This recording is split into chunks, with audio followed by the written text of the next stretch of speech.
Cabinet కీలక భేటీ. ముఖ్యమంత్రి చంద్రబాబు నాయుడు అధ్యక్షతన నేడు ఏపీ కేబినెట్ సమావేశం అమరావతిలో ప్రారంభమైంది. రాష్ట్రంలో రాజకీయ దాడులు, అభివృద్ధి పనుల పురోగతి మరియు బడ్జెట్ కేటాయింపులపై ఈ సమావేశంలో కీలక నిర్ణయాలు తీసుకోనున్నారు. ఢిల్లీకి మంత్రి నారా లోకేష్. కేబినెట్ సమావేశం అనంతరం మంత్రి నారా లోకేష్ ఢిల్లీకి ప్రయాణం కానున్నారు. రేపు పార్లమెంట్లో పలువురు కేంద్ర మంత్రులను కలిసి రాష్ట్ర అభివృద్ధి ప్రాజెక్టులపై చర్చించనున్నారు.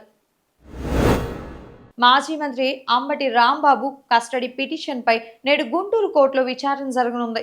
ఇప్పటికే ఆయనను పోలీసులు అరెస్ట్ చేయగా నల్లపాడు పోలీసులు విచారణ కోసం కస్టడీ కోరుతున్నారు. స్మార్ట్ మీటర్ల కారణంగా పెరిగిన విద్యుత్ బిల్లుల అంశంపై ఏపీఈఆర్సీ కీలక ఆదేశాలు జారీ చేసింది. అదనంగా వసూలు చేసిన మొత్తాలను తిరిగి వినియోగదారుల బిల్లుల్లో సర్దుబాటు చేయాలని డిస్కంలకు ఆదేశించింది. తెలంగాణలో మున్సిపల్ ఎన్నికల నామినేషన్ల ఘట్టం ఊపందుకుంది. నేడు బీఫారాల సమర్పణకు చివరి రోజు కావడంతో కాంగ్రెస్, బీఆర్ఎస్, బీజేపీ శ్రేణుల్లో ఉత్కంఠ నెలకొంది.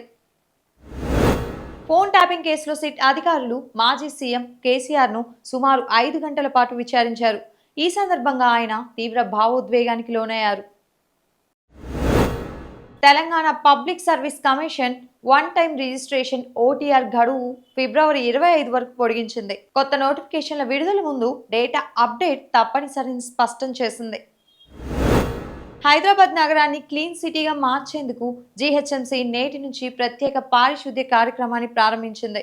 రోడ్లపై చెత్త వేసే వారికి భారీ జరిమానాలు విధిస్తామని అధికారులు హెచ్చరించారు. స్టాక్ మార్కెట్లలో భారీ లాభాలు. భారత్, అమెరికా మధ్య కుదిరిన వాణిజ్య ఒప్పందం ప్రభావంతో స్టాక్ మార్కెట్లు నేడు భారీ లాభాలతో కొనసాగుతున్నాయి. సెన్సెక్స్ 2400 పాయింట్ల మేర పెరగడం విశేషం.